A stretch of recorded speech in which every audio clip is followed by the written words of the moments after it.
নমস্কাৰ, মই শ্ৰুতি ডেকা আৰু আপোনালোকে শুনি আছে SKD শ্ৰুতি ডেকা।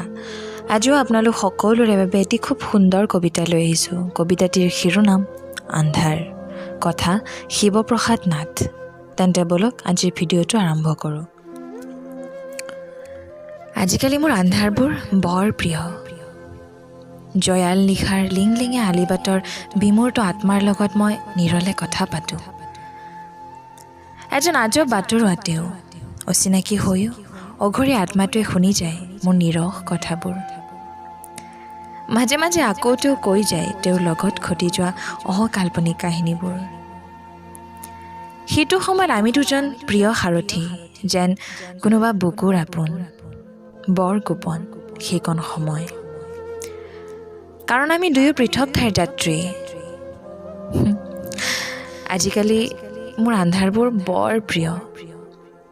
সেইবাবেই যিহেতু ইয়াত লিপিবদ্ধ হৈ আছে জীৱন নামৰ এখন অনিষ্ট দস্তাবেজ। আন্ধাৰবোৰো আজিকালি বৰ ভাগৰুৱা মোৰ দৰেই।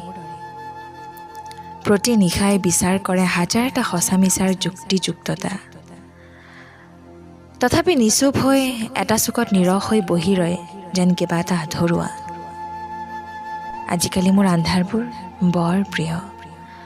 কাৰণ ই নজনাকৈ, নিচিনাকৈ, নুবুজাকৈ অকলে বহু কথাই শিকাই যায় শান্ত, ধীৰ, সুস্থিৰভাৱে। ধন্যবাদ।